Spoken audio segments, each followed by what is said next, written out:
बुद्धि का दिखावा, आप कितने विद्वान हैं, बाबा ने आपको कितनी दौलत दी है, कितना धन दिया है, कितनी विद्वत्ता आपके अंदर है, कितने चतुर हैं आप। माना आपको बहुत चतुरता दी है भगवान ने, बहुत विद्वत्ता दी है भगवान ने, पर उसका दिखावा ना करें, उस दिखावे से दूर हो जाए। भगवान ने आपको कितनी संपत्ति दी है, कितना धन दिया है, कभी अपने धन का, अपनी संपत्ति का दिखावा मत करो। कभी भी अपनी संपदा का, अपनी संपत्ति का, अपने वैभव का दिखावा मत करो। कितनी दौलत है आपकी है, आपके पास रखो। कितने प्लॉट हैं आपका है, आपके पास रखो। कितना धन है आपका है, आपके पास रखो, पर दिखावा ना करें। और तीसरे नंबर पर है अपनी पत्नी। कितनी भी सुंदर हो,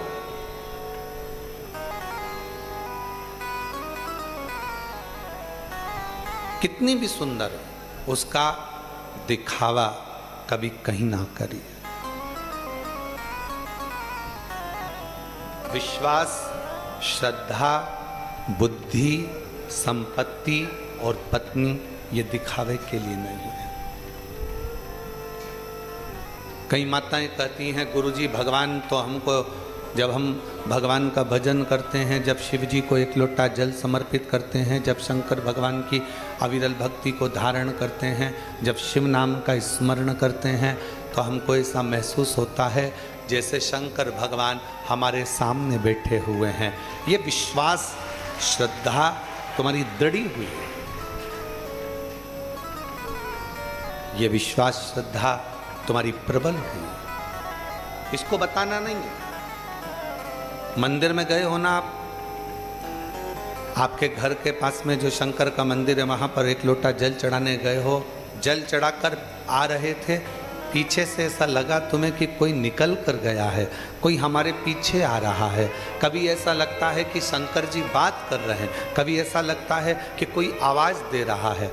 ये बात आप किसी को मत बताओ, क्योंकि शंकर भगवान ने आपको अपने से बात करने के लिए चुन लिया है। शिव ने आपके भीतर के हृदय को टटोल कर आपको अपने लायक बना लिया। आप ये दिखावा, अपने विश्वास का कभी दिखावा मत करिए, अपनी श्रद्धा का कभी दिखावा मत करिए।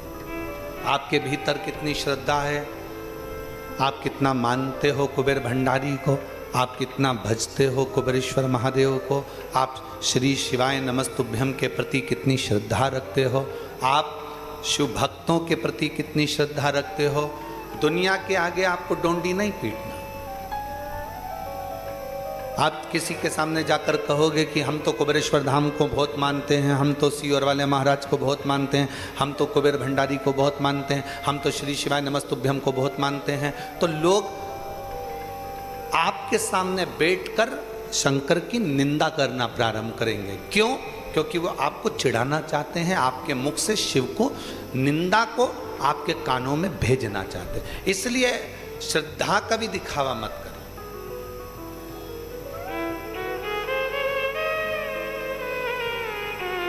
कोई कहे हम तो उनको मानते हैं, आपको नहीं बोलना कि हम तो इनको मानते हैं। वो पूछे आप किसको मानते हो, कहना जिसको राम जी मानते हैं, जिसको भगवान कृष्ण मानते हैं, जिसको स्वयं खाटू के श्याम बाबा मानते हैं, जिसको स्वयं जगत जननी मानती है, जिसको स्वयं दत्त मानते हैं, जिसको स्वयं दुनिया के 33 कोटि देवता सब मानते हैं, हम उसको मानते हैं। फिर वो पूछे आप किसको मानते हो, तो बस जिसको राम जी मानते हो, जिसको कृष्ण जी मानते हो, हम उसको मानते हैं। ओ घड़दानी त्रिकालदर्शी कैलाश। अब इसको दिखाना नहीं है। कोई कुछ बोले, कोई कुछ बोले, ना ना, अपने को नहीं बोलना। आग लगे बस्ती में अपन रहो मस्ती में। जरा विचार करिएगा, कभी शंकर भगवान के चित्र का दर्शन करिएगा, कभी शंकर भगवान के फोटो का दर्शन करिएगा। शंकर भगवान ने अपने मस्तक पर चंद्रमा को कब धारण करा? चंद्र पूर्ण था, भगवान शंकर ने अपने मस्तक पर धारण करा क्या पूर्ण चंद्रमा को? नहीं।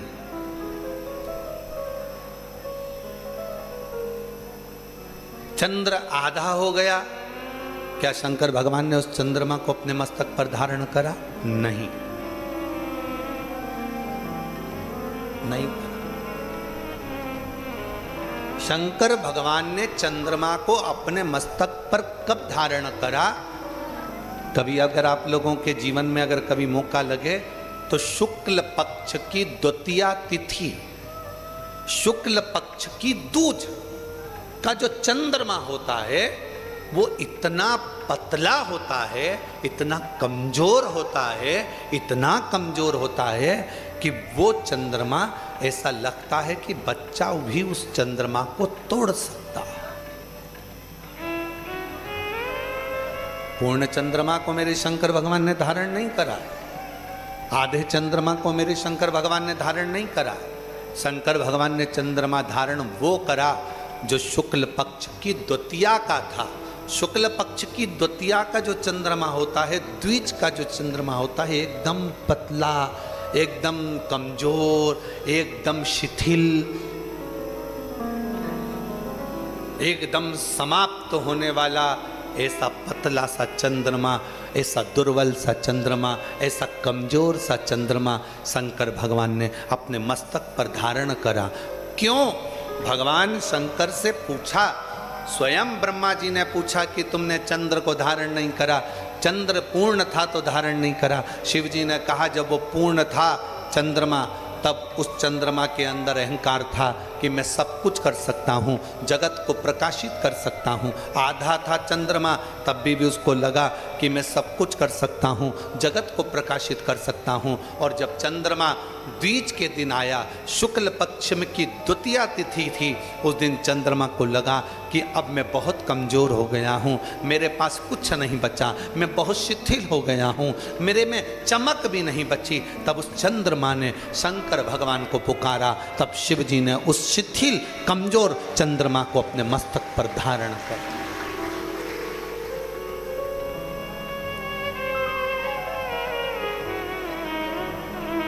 जब तक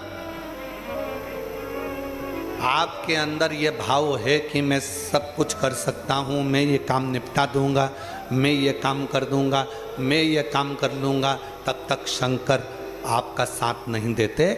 जब आप पूर्ण तरह से टूट जाते हो, जब कोई तुम्हारा साथ देने वाला नहीं बचता, तब आखिरी में द्विज के चंद्रमा की तरह कमजोर, शिथिल अपने आप में महसूस करने लगते हो, तब चंद्रमा जैसी चतुरता रखना, शंकर के मंदिर जाकर एक लोटा जल समर्पित करना, वो भी तुम्हें अपने मस्तक पर संजो कर रखना, वो भी संजोएगा।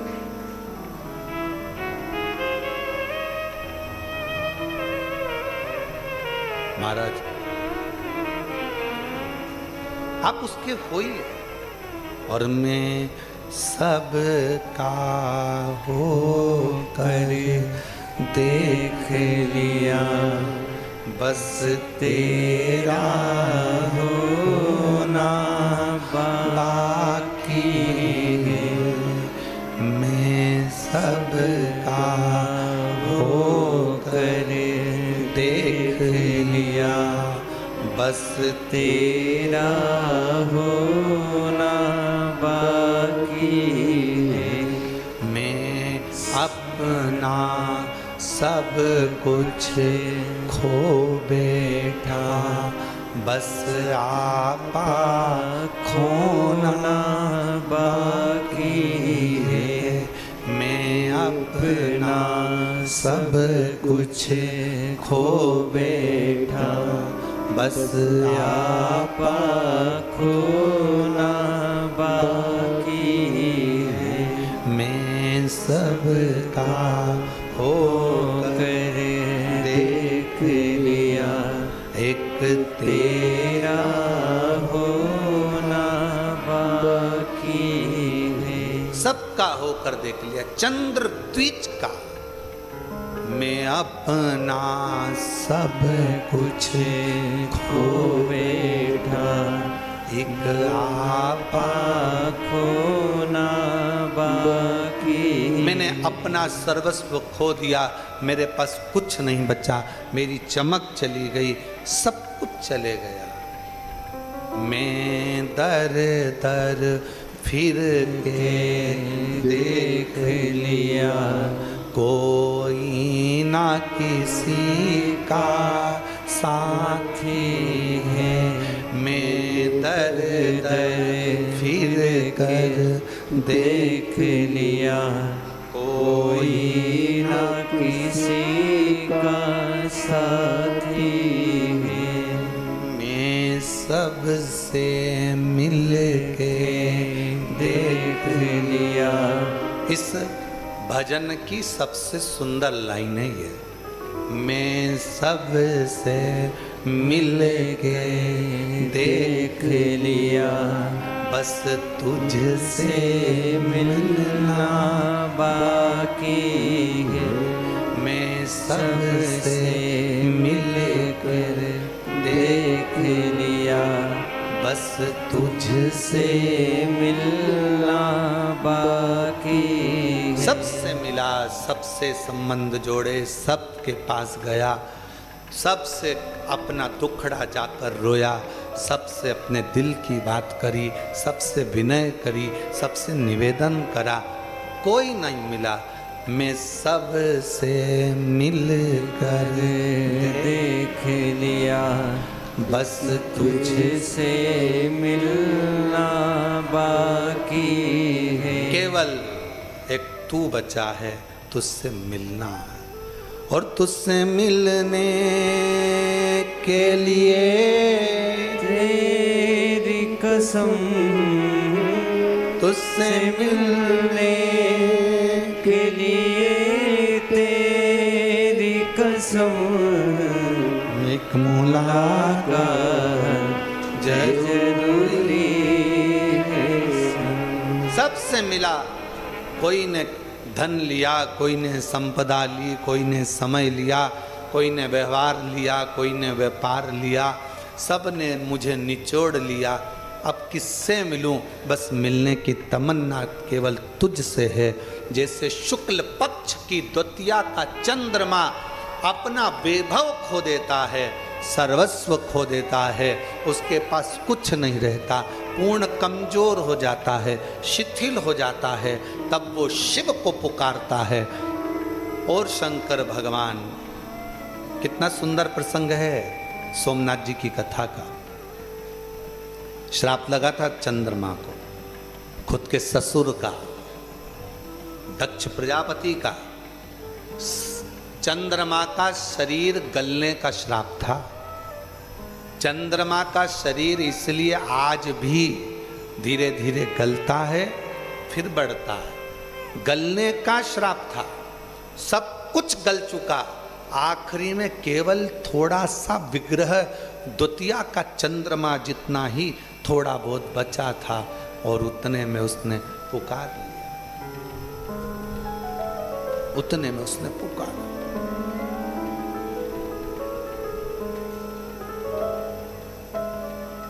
सात दिन की कथा में छठे दिन की कथा और सातवें दिन की कथा क्यों कहते हैं कि छठा दिन शिवरात्रि मानी जाती है और सातवें दिन जो दिल से बाबा से मांगता है मेरा कुबेर भंडारी वो देकर उसको पंडाल से भेज दे। क्यों कहते हैं, किस लिए कहते हैं? आखिरी है, अब कोई आसरा नहीं है, आखिरी है, अब कोई सहारा नहीं है। बस तू मेरे कुबेरेश्वर बाबा, मेरे ओघड़दानी, मेरे महाकाल राजा, मेरे विश्वनाथ, बस तू एक सहारा है, बाकी का कोई सहारा नहीं। कोई किससे कौन? एक पत्र है, अच्छा है, देखिए।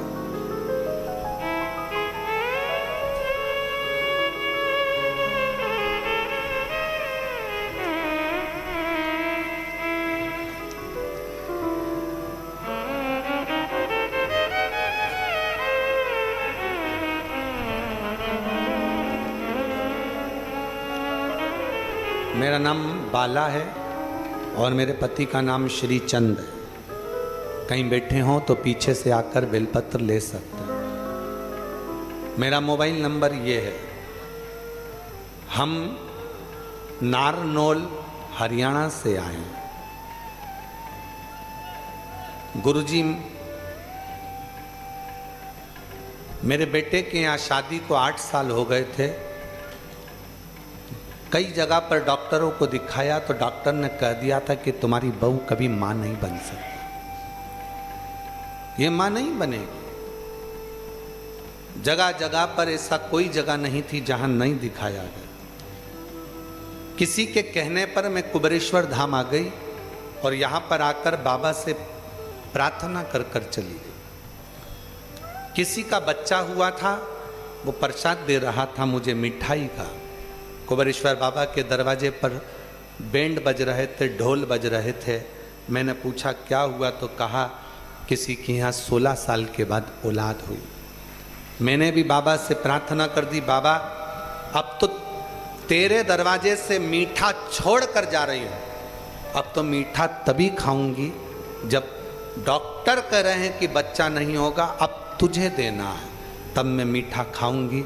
और बाबा का उस दिन से मैं कुबेरेश्वर धाम से बोल कर गई और बाबा की ऐसी कृपा हुई गुरुदेव। मैं तो रुद्राक्ष महोत्सव में बाबा से प्रार्थना कर कर 2024 में गई, इंतजार करती रही, कृपा करेंगे बाबा, करुणा करेंगे बाबा। और ऐसी कृपा बाबा ने कर दी कि 11 मार्च 2025 को बाबा की कृपा से मेरी बहू के घर में संतान का सुख प्राप्त हो। 1 साल, 2 साल, 3 साल, 4 साल, 5 साल, 6 साल, 7 साल, 8 साल ऐसे सालों निकलते चले गए, पर औलाद नहीं थी क्योंकि डॉक्टर ने मना कर दिया। हम उसके आश्रित होकर मैं सबसे मिल कर देख लिया, बस तुझे सा मिलना बाकी। एक पत्र और है, अच्छा है, देखिए। मैं श्रीमती रीना सचिन सक्सेना, निवासी सुजालपुर। मेरा मोबाइल नंबर ये है। कहीं बैठी हो तो पीछे से बेलपत्र लेने के लिए आ सकती। गुरुदेव, मैं बाबा के महिमा का क्या वर्णन करूं। मेरी शादी 2013 में हुई थी। अथक प्रयास करे, सभी डॉक्टरों से इलाज करवाया। 8 साल, 10 साल, 11 साल, 12 साल निकलते चले गए, औलाद का सुख नहीं हुआ। तब किसी ने कहा, सियोर वाला महाराज कथा कहता है, सुनो, सफेद आंकड़े की जड़ का प्रयोग करो। हम पति पत्नी दोनों रुद्राक्ष महोत्सव में आ गए और रुद्राक्ष महोत्सव में आकर बाबा की कृपा से 2022 का रुद्राक्ष महोत्सव हमने इस कुबेरेश्वर बाबा की धरा पर सुना। कंकर शंकर की भूमि पर बैठते, झाड़ू लगाते, पोछा लगाते, कचरे को उठाकर सोर देते, दोनों पति पत्नी भोजनशाला में सेवा देते और बाबा से प्रार्थना कर कर चले गए। जहाँ पर 2013 में विवाह हुआ, 10 साल निकल गए, औलाद का सुख नहीं हुआ। तब बाबा की कृपा शिव जी ने सुन ली और कुबेरेश्वर बाबा की कृपा से 15 जून 2023 को बाबा की कृपा से संतान ने जन्म ले लिया। शिव की कृपा से, शंकर की उदारता से 10 साल के बाद 2023 में बच्चों ने जन्म लिया, शिव की कृपा से।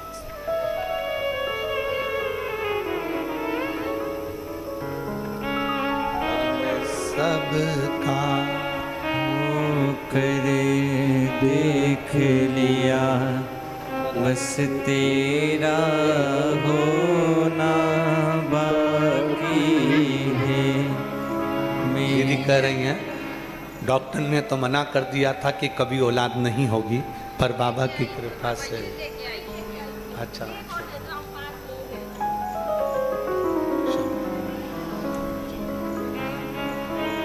मैं सबका हो करे देख लिया, बस तेरा होना बाकी है। मैं सबसे मिल कर देख लिया, बस तुझसे तुझसे मिलना बाकी है। हम उसके आश्रित हों।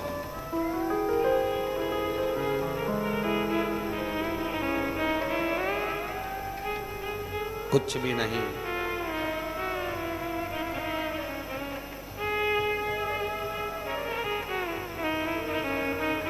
कुछ नहीं।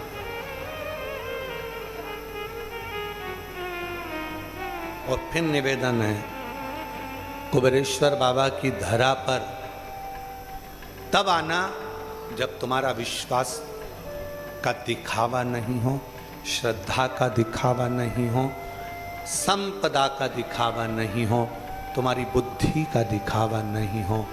शिव जी की शरण में तब आना जब तुम्हारा पूर्ण समर्पण मेरे कुबेर भंडारी के प्रति हो, तो वो झोली भर कर भेज। पूर्ण विश्वास, भरोसा।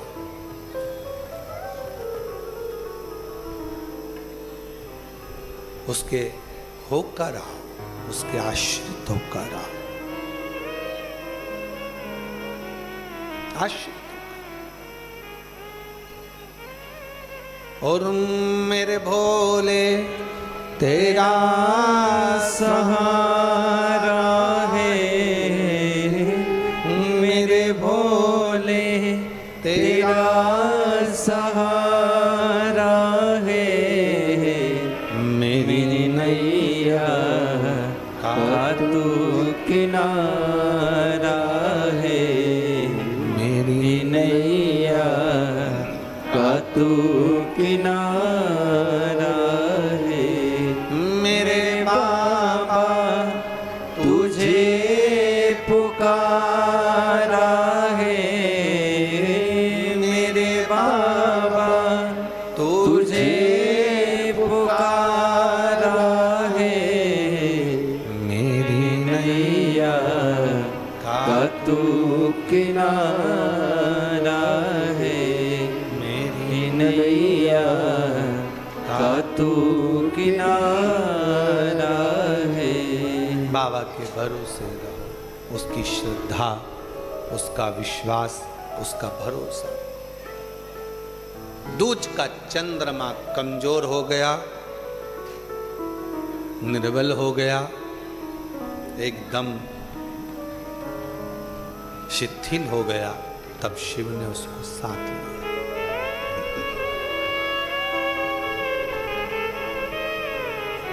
उसको साथ लिया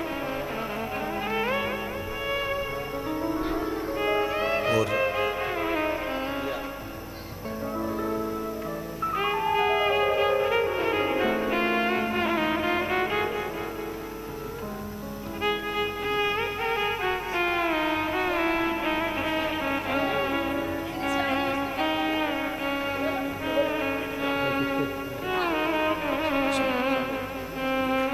10 साल के बाद औलाद हुई है। एक बार जोरदार तालियां जाकर साथ।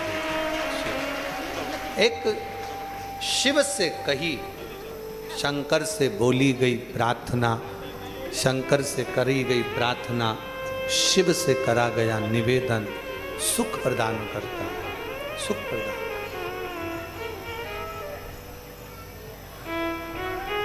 कितने भी शिथिलता आ जाए, दुनिया तुम्हारा साथ देना बंद कर दे, दुनिया तुमको छोड़ दे, तुमने अगर एक लोटा जल देवाधिदेव महादेव को समर्पित करा है, याद रखना शिव जी को जल चढ़ाने के लिए हाथ को आगे बढ़ाना पड़ता है। जैसे कन्यादान किया जाता है तो बाप बेटी के हाथ को पकड़कर वर को देता है और वर उस हाथ को पकड़ लेता है। एक लोटा जल से वर और कन्या के हाथ में जो कन्यादान का पिंडा रखा जाता है, लोई रखी जाती है, उस पे जल छूटता है और वो पिंडा से ही कन्यादान का संकल्प पूर्ण होता है। उसी तरह एक लोटा जल लेकर हाथ को आगे बढ़ाकर जब हम शंकर जी को लोटा भर जल समर्पित करते हैं, तब शंकर भगवान जैसे एक वर कन्या के हाथ को पकड़ लेता है, उसी तरह मेरा शिव भी आपके हाथ को पकड़कर मंजिल तक पहुंचा देता है। कितनी करुणा, कितनी दया मेरे शिव की, कितनी करुणा। शिव की कृपा के 4 प्रकार हैं।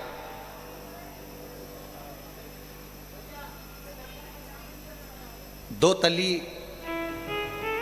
शिव जी की बेटी, जिसने तुमरुका जी से 4 प्रकार की भगवान की कृपा को सुना है। दो तली,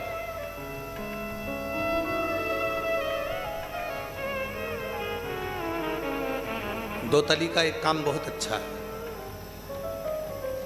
शंकर जी की जो बेटी है जया, विषहरा, श्यामली बारी, आगे दो तली। दो तली का एक काम सबसे अच्छा है। यदि किसी लड़का लड़की ने आपस में विचार कर लिया कि तलाक हो रहा है, और लड़की ने या लड़के में से किसी एक ने विचार कर लिया कि मुझे तलाक नहीं लेना है, मुझे तो इसी वर के साथ में या इसी कन्या के साथ में रहना है, और अगर 2 बेलपत्र, 2 दुर्वा, 2 कनेर के पुष्प हाथ में लेकर 1 लोटा जल शिव जी को समर्पित कर कर अगर 2 तली का नाम लेकर ये एक साथ शिवलिंग पर चढ़ा दिए जाएं, तो वो प्रदोष के दिन अगर इसको चढ़ाया गया है तो लड़का लड़की का तलाक नहीं होता, आपस में प्रेम बनना प्रारंभ हो जाता है। उनका आपस में प्रेम बनना प्रारंभ हो जाता है, एक दूसरे के प्रति समर्पण का भाव हो जाता है, एक दूसरे के प्रति भाव उत्पन्न हो जाता है। 2 तली ने तुमरुका जी से शिव कृपा के 4 क्रम सुने, और ये हम पहले भी कथा में देवादिदेव महादेव की कृपा से बता चुके हैं कि 2 तली ने 4 प्रकार के क्रम शिव कृपा के सुने। पहले नंबर पर स्मरण से शिव कृपा कर देते हैं, दूसरे नंबर पर दृष्टि से शिव कृपा कर देते हैं, तीसरे नंबर पर शब्द से शिव कृपा कर देते हैं, चौथे नंबर पर स्पर्श से शिव कृपा कर देते हैं। अब 2 तली ने जो 4 क्रम बताए हैं, 2 तली ने जो तुमरुका जी से 4 शिव कृपा के क्रम सुने हैं, उसको अपन जरा अच्छे से समझें। पहले नंबर पर है स्मरण। शिव कृपा क्या करती है? स्मरणम। कछुआ देखा है? किस किस ने देखा है? सबने देखा है? रख लो। कछुआ की जो पत्नी होती है कछुबी,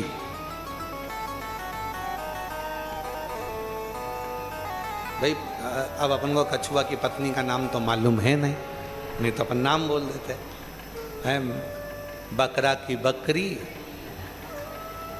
ऊंट की ऊंटनी,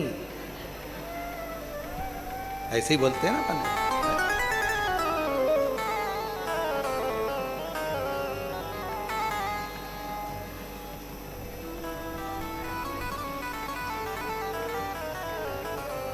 हमारे उधर मोहल्ले में हम जहाँ पर रहते हैं, वहाँ पहले एक पटवारी साहब रहते थे, तो उनकी पत्नी को पटवानन कहते थे।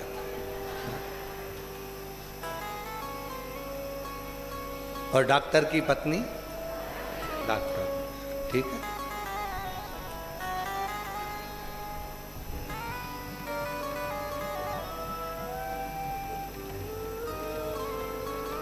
पंडित की पत्नी पंडित।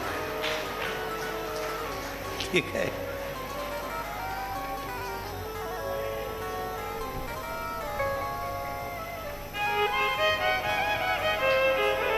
पटेल की पत्नी पटेल।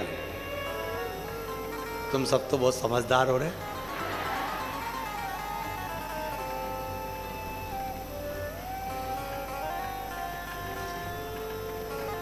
अब कछुआ की पत्नी कछुई,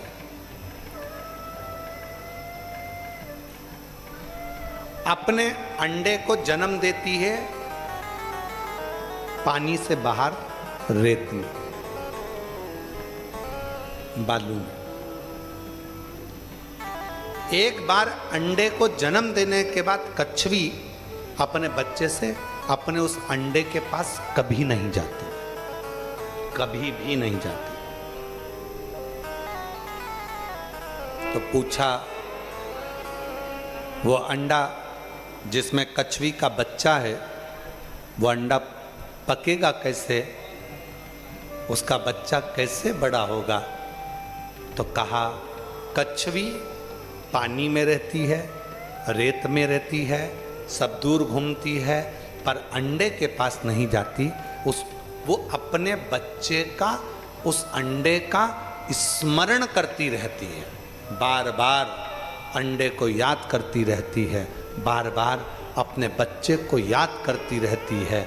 और शास्त्र कहता है कि वो अंडा पक जाता है और कछुई का बच्चा हो जाता है, स्मरण मात्र से।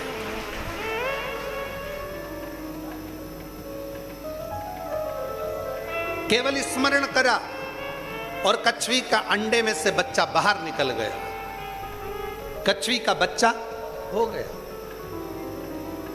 दो तली ने तुमरुका जी से पूछा कि आप कहते हो कि स्मरण से शिव की प्राप्ति है, क्यों नहीं? जब कछुई अपने बच्चे को याद करती है तो उसका अंडे में से बच्चा पोषित होकर बाहर निकलता है। उसी तरह कछुई कहीं पर भी रहे, वो अपने अंडे को याद करती रहती है तो अंडे में बच्चा सुरक्षित रहता है। उसी तरह तुमरुका जी कहते हैं, संसार का मनुष्य कहीं पर भी रहे, शिव को याद करता रहे तो वो सुरक्षित ही रहे, कहीं पर भी।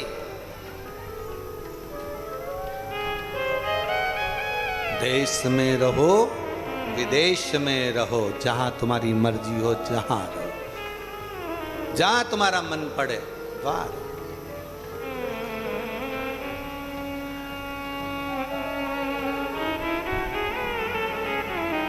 याद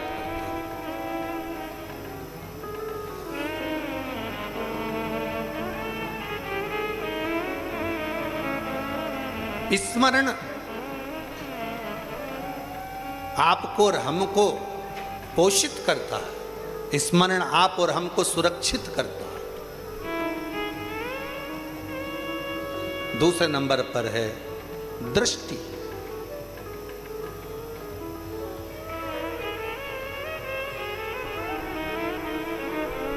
मछली अपने अंडे को जन्म देती है, मछली अपने अंडे के पास कभी नहीं जाती। मछली का बच्चा होने वाला रहता है, मछली अपने अंडे के पास कभी नहीं जाती। पानी में तैरते तैरते मछली केवल अंडे पर दृष्टि रखती है, केवल दृष्टि रखती है, और वो अंडा पक जाता है और उसमें से मछली के बच्चे निकलकर बाहर आ जाते हैं। उसी तरह शिव की कृपा का दूसरा सूत्र है, वो है दृष्टि। आप प्रतिदिन शिव जी को जल चढ़ाने जा रहे हो, शंकर की दृष्टि में अगर आप हो तो आप सुरक्षित हो और उन्नतिवान हो, तरक्कीवान। दृष्टि। वो एक लाइन आप लोग गुनगुनाते हैं,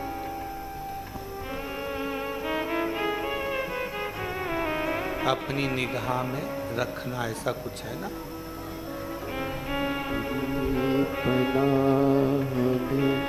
हमें रखना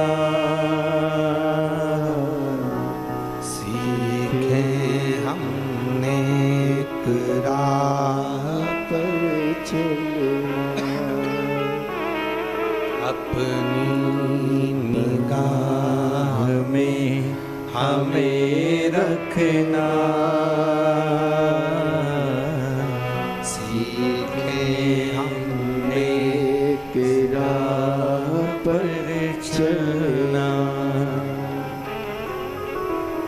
दृष्टि, और वह दृष्टि मूल हो।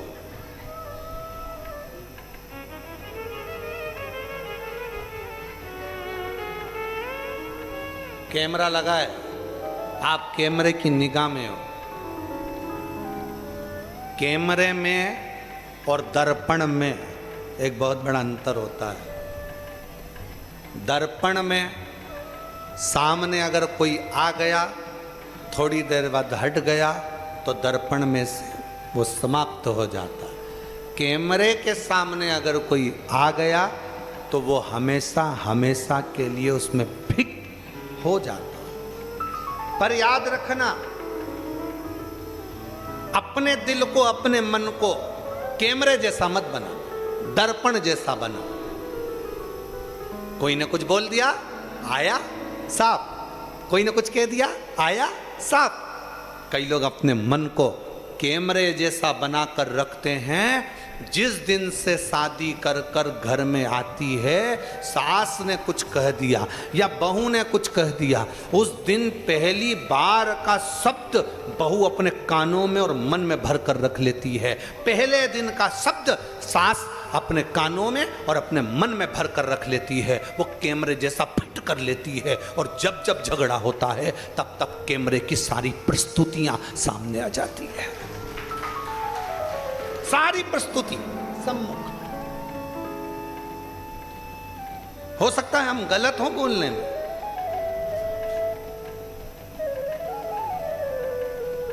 तुम्हारे पिताजी ने तो ऐसा कहा था, सास पिटारी में केवल एक साड़ी भेजी, ऐसी साड़ी मैं पहनती हूं क्या। लड़की विदा करी थी तो बहू के हाथ में थोड़ा बहुत सामान रख के भेजना था, तो पांव पड़ेगी तो 500-500 200 रुपए देती। पहले दिन का जो कैमरे में कैच हुआ वो आखिरी तक चल रहा है, मरते दम तक।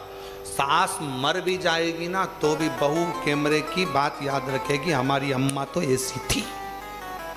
कैमरा कैच कर कर रख लिया। दर्पण को, अपने मन को दर्पण जैसा बनाओ। सामने कुछ भी आए, थोड़ी देर रहेगा, चले जाएगा। अपने मन को दर्पण बनाओ। कोई ने कुछ बोला, साफ। कोई कुछ बोला, साफ। कोई कुछ कह गया, साफ। आग लगे बस्ती में, अपन रहो मस्त।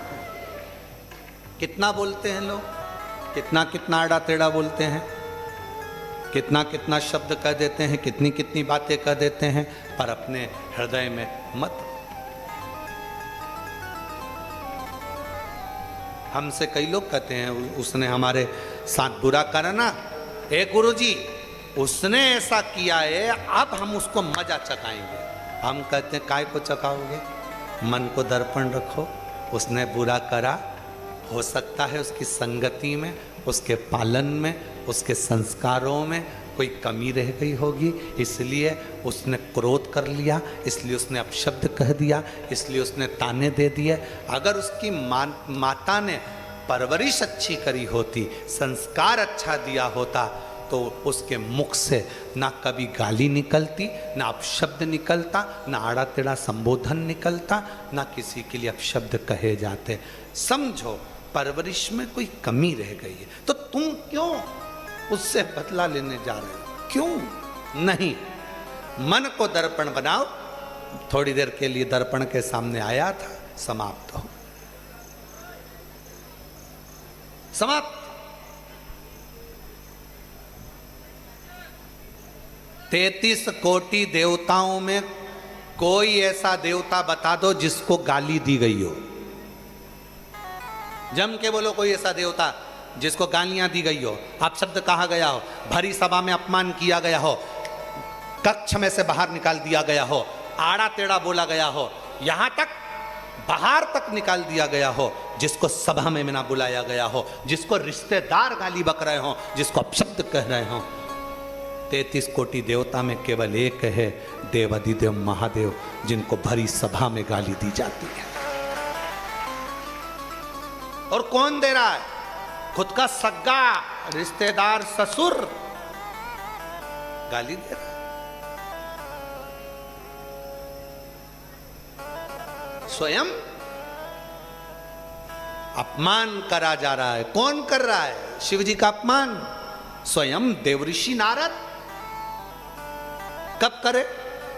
जिस समय पर देवऋषि नारद ने कामदेव पर विजय प्राप्त कर ली, भगवान विष्णु के यहां गए, भगवान नारायण के पास जाने से पहले शंकर जी के पास गए, शंकर जी से जाकर कहा तुमने काम को नहीं जीता, मैंने काम को जीता है। अपमान कर रहे हैं, मैंने करा। शिव जी ने उनके गले में रुद्राक्ष की माला पहनाई, नारद जी ने उठाकर जमीन पर पटक दी। फिर अपमान, फिर अपमान। कोई ने अगर आपको साड़ी दी है, ओ मेरी जीजियों, आस्था चैनल पर जितनी सुन रही हैं, फेसबुक यूट्यूब पर सुन रही हैं, जितनी कथा के पंडाल में बैठी हैं, किसी ने तुमको साड़ी दी, माना कि ये साड़ी 200 रुपए की है, तो क्या तुम उसके मुंह पर फेंक कर जाओगे? क्या जम के तो बोलो नहीं, ले आओगे। ठीक है, ले चलो, दी है ना, कोई बात नहीं पहनेंगे। थोड़ी अच्छी होगी तो बहू को दे देंगे, और अच्छी होगी तो लड़की को दे देंगे, और थोड़ी बहुत भी गड़बड़ होगी तो भागवत जी पे चढ़ा देंगे। इसमें क्या दिक्कत? उठा लाए, लेकर आ गए। तुमने उसके मुंह पर नहीं फेंका, तुमने उसके मुंह पर नहीं मारा, पर नारद जी ने शिव जी का अपमान करा, अपशब्द कहा, और उसके बाद जो माला दी गई उसको जमीन पर फेंक दिया उनके साक्षी में।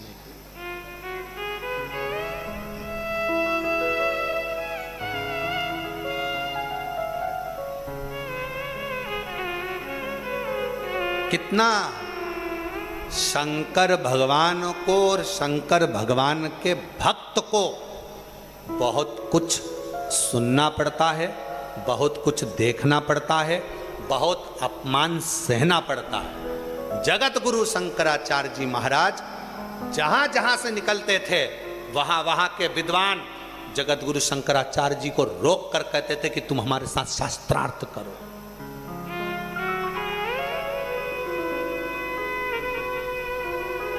और अभी कहा आप लोगों को, अभी वर्णन करा, बुद्धि का, संपत्ति का और पत्नी का दिखावा नहीं होना चाहिए।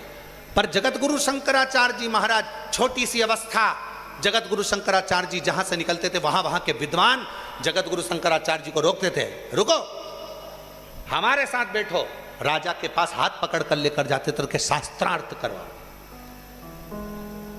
जगत गुरु शंकराचार्य जी को नीचा दिखाने के लिए बार बार प्रयास किया जाता था कि शास्त्रार्थ करने बिठाते थे, बैठो शास्त्रार्थ करो।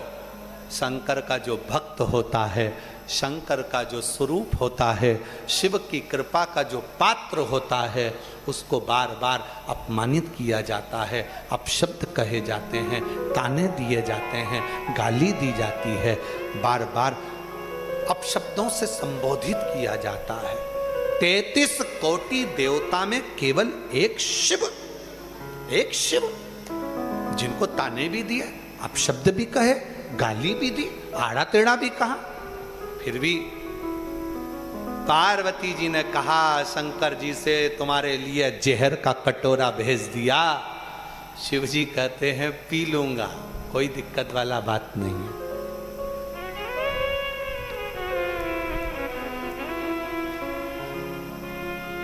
पार्वती जी बोली, जब इतनी गाली दी थी, तुमको अपशब्द कहा था, तो ये दक्ष प्रजापति को और सारे देवताओं को जहर पी लेना था। फिर क्यों शंकर जी के पास जहर लेकर आए? ये जहर तो तुम पियो ना। एक तरफ तो शंकर जी को गाली दे रहे हो, एक तरफ तो शंकर जी को अपशब्द कर रहे हो, एक तरफ तो शंकर जी का अपमान कर रहे हो, एक तरफ तो सभा में नहीं बुला रहे हो, एक तरफ तो सभा से बाहर निकाल रहे हो, और दूसरी तरफ जहर निकला तो शंकर जी के पास लगा दिया, और अमृत निकला तो खुद पी रहे। पियो, जो अपशब्द कहने वाले हैं उनको जहर पी लेना चाहिए। शंकर भगवान बोले, पार्वती तू इतना क्रोध मत कर, क्यों अपना बीपी बढ़ाती है? क्या मतलब ऊंचा नीचा करने से, क्यों मतलब ये सोचने से? फालतू की बात है। टेंशन ज़्यादा लेओगे तो शुगर हो जाएगी, बीपी हो जाएगी, थायराइड हो जाएगी, आधे से ज़्यादा बीमारियां व्यक्ति को, तो केवल आधे से ज़्यादा बीमारियां व्यक्ति को ये टेंशन लेने के कारण है। इसीलिए कहते हैं टेंशन मेंशन नहीं लेना, मेंशन रहो।